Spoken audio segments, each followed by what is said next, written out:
Muling nagharap sa ikatlo at huling Pilipinas debate ang mga kandidato sa pagkapangulo. Naging mainit ang paghaharap ng mga kandidato ng magkatanungan sa mga personal na issue. Narito ang report ni Joseph Moro. May mga ordinaryong tao ang nagkaroon ng pagkakataong magtanong sa 5 presidential candidates pero hindi naiwasang mauwi sa bangayan ng mga kandidato ang debate. Si Liberal Party standard-bearer Mar Rojas sinamon si Davao City Mayor Rodrigo Duterte na umatras sa laban kung mapapatunayang may mga taga-Davao ang natulungan ng PhilHealth sa ilalim ng Aquino administration. Hindi raw kasi totoo yun, sabi ni Duterte. Mayor Duterte, I dare you. Kung may mapakita akong tao, pangalan, ospital na talagang natulungan sa Davao City, ikaw ba'y aatras? The people of the Philippines are listening. Is this guy telling the truth? Ito yung style ni Mayor Duterte, kaya wag natin, sa mga kabataan, wag natin tularan ito. Ang importante dito, Mayor Duterte may sasabihin. Tapos, kung palagan siya o pakitaan siya ng facts, aatras, magsasabi na naman ng iba. Kung totoo talagang sinasabi mo at naniniwala ang Pilipino sa iyo at dapat ikaw maging presidente, bakit sa huli ka sa rating? Sinubukan namang ibalik ni Vice President Jejomar Binay ang isyu sa pagka-Pilipino ni Senator Grace Poe. Sa sinumpaan ho ninyo, itinatakbil ho ninyo, kinahihiyan ninyo yung pagka-Pilipino ninyo para kayo maging mamamayan ng Amerika. Pwede naman ho kayo magtrabaho doon kahit na hindi ka American citizen. Di po ba? Po, basta Mayor, sorry po, basta po Vice, patuloy ang pagmamahal ko sa bansa, pati yung ating nais mangyari. Totoo, natira ako sa ibang bansa, nakita ko kung anong pwedeng gawin para sa atin dito. Tinanong naman si Binay ni Rojas tungkol sa alegasyon ng korupsyon laban sa kanya. Pagkakataon mo na po ito para ipaliwanag ang mga charges na hindi mo nasasagot sa Senado. Alam mo, Mr. Rojas, ikaw shoot na shoot sa sinasabi sa Tagalog Kung ayaw makinig, nagbibingi-bingihan. Kung ayaw tingnan, nagbubulag-bulagan.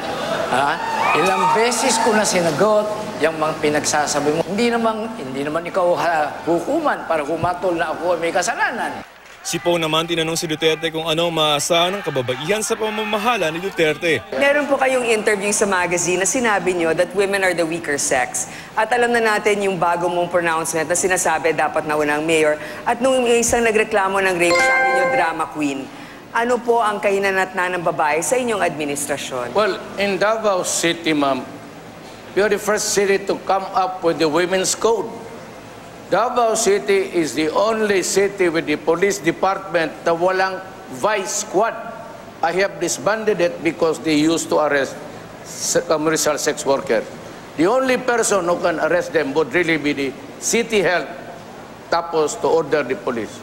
Sa Davao ho, ang mga mutya ng Davao at Kadayawan Queen, we do not allow swimsuits. It's only short and beachwear.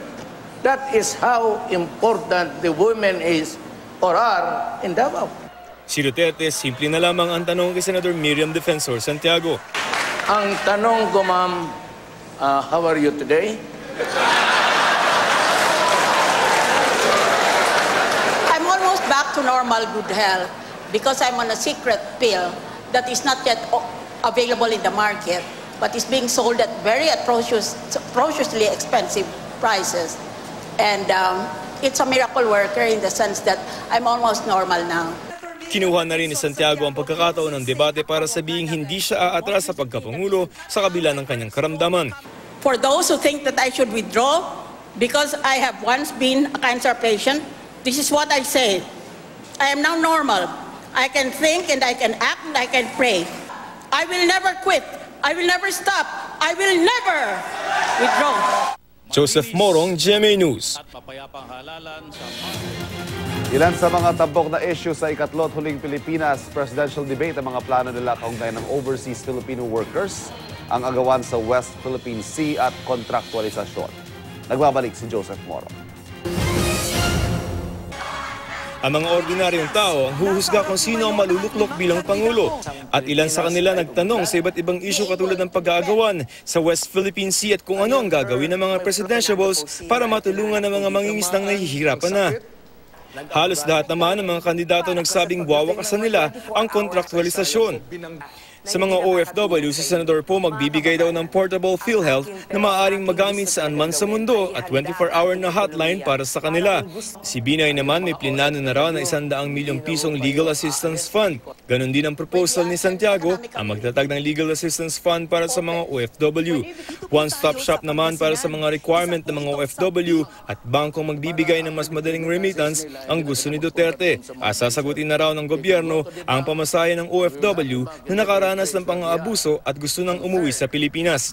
Si Rojas gustong gawing bukas ang mga embahada kahit weekend para makatugon ito sa mga kababayan natin. Natanong din sila sa kakulangan ng mga serbisyong medikal sa mga liblib na lugar.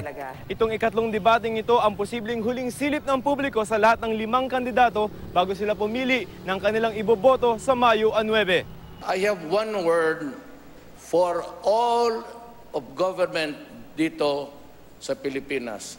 Stop. S-T-O-P. Just stop.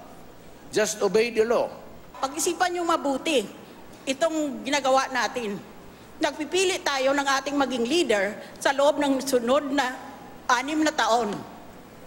Hindi tayo pwede mamili sa base lang ng kursunada. O dahil uso. Ang importante po ang magiging Pangulo po ba may kakayahang ipatupad yung kanyang ipinapangako? Meron bang track record? May karanasan ba ho? We must stay the course. Patunayan natin sa buong Pilipinas at sa buong mundo, mas marami pa rin tayong mga disenteng Pilipino. Hindi ko gusto ito. Lalong-lalo na nung nakita ko yung pinagdaanan ng aking ama na si FPG. Pero sa higit sa 100 milyong Pilipino, iilan lamang ang nabibigyan ng pagkakataon na baka sakaling makapag-ambag sa kinabukasan ng ating bansa sa ganitong paraan. Joseph Morong, GMA News.